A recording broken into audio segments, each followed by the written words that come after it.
I heard a story once of a man, let's call him Ethan.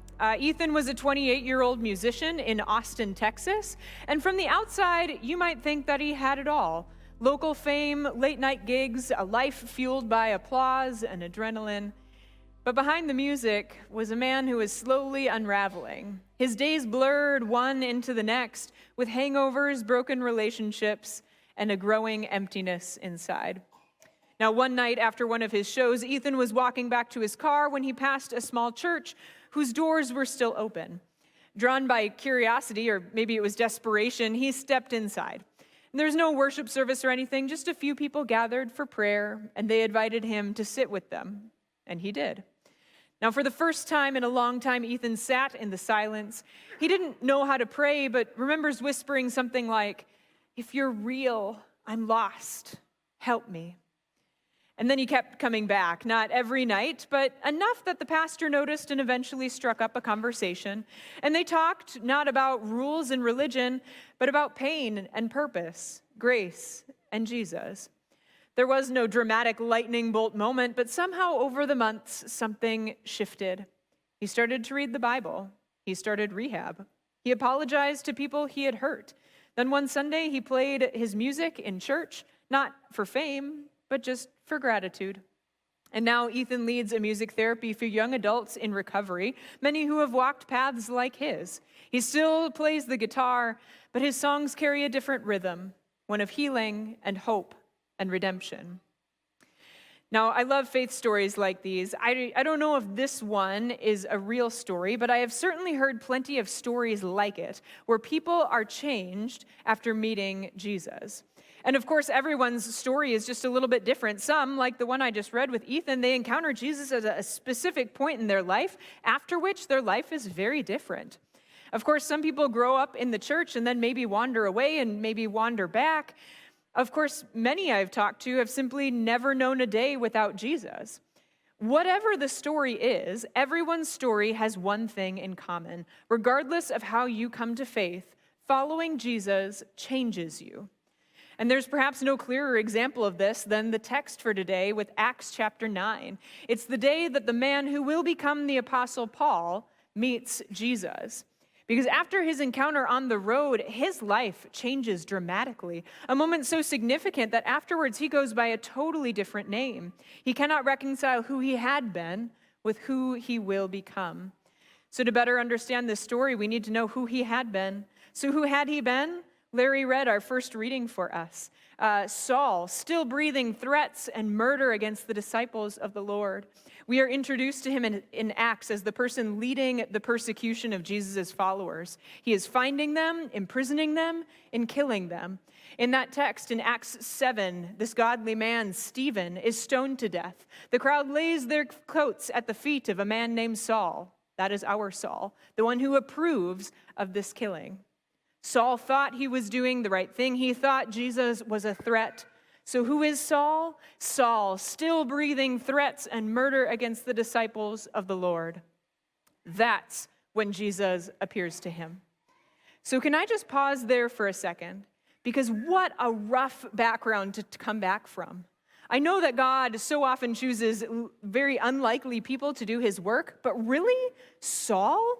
Still breathing threats and murder against the disciples of God? This is the one Jesus confronts, but then the one Jesus chooses and the one Jesus changes? I guess if God can use this man, God can use anyone. And God doesn't necessarily pick the one that we expect. Saul still breathing threats and murder against the disciples of the Lord, but suddenly there's a flash of blinding light and Saul falls to his knees. He hears a voice. He sees Jesus. He's struck blind. For 3 days, he can only sit in contemplation. He is blind. He is afraid. He's uncertain what is next for him. Enter another man, Ananias. And Ananias approaches Paul to say, "God has sent me to you." And with that, Saul realizes that he was wrong about Jesus and decides to follow him. And following Jesus changes him. He stands up. He brushes himself off. He eats some food. He changes his name. Saul, breathing threats and murder, becomes Paul, spinning songs of praise. Saul, the chief enemy of the church, becomes Paul, chief builder of the church. Saul, Jesus' arch enemy, becomes Paul the apostle. Following Jesus changes people. So Paul, with his new name, will go on to be a missionary. He's the first person who will preach to people who are not Jewish. He will make 3 missionary journeys, each years long, all over the Mediterranean. He will visit many different countries and start churches in those places. He will eventually write letters to those churches that he started.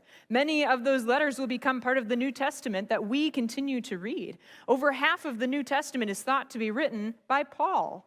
This Paul, Saul, who is in the story, Saul, breathing threats and murder against the disciples of the Lord, becomes Paul, breathing hope and comfort and making disciples of the Lord. Following Jesus changes you.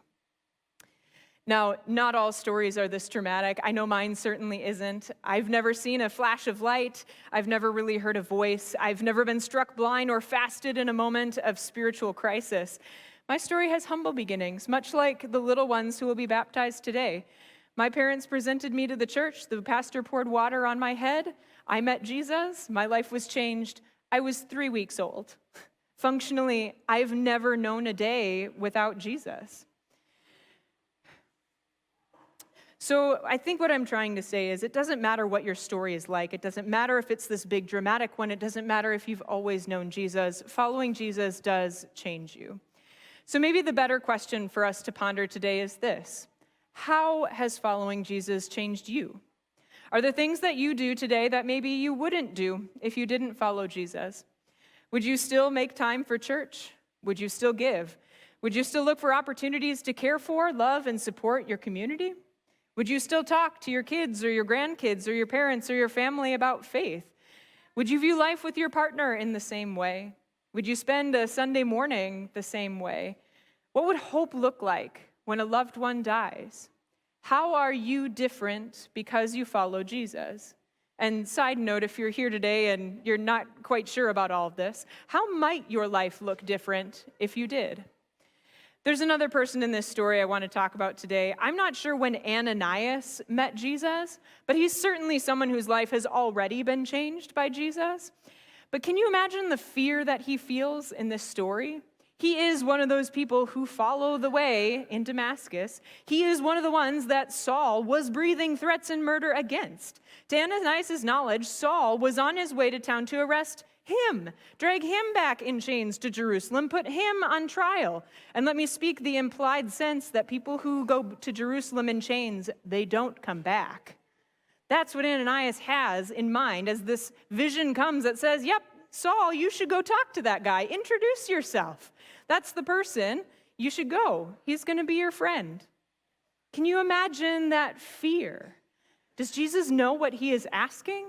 Ananias could be killed. And yet sometimes I wonder if his story isn't actually that far off from ours.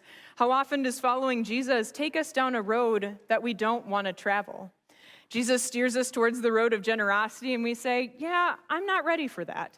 Jesus steers us towards the road of forgiveness and we say, yeah, I don't want to go there. Maybe it's the road where we welcome people who look or think or act differently than us, or the road that says we're supposed to love even the people who drive us crazy. My point is this: following Jesus changes us. How?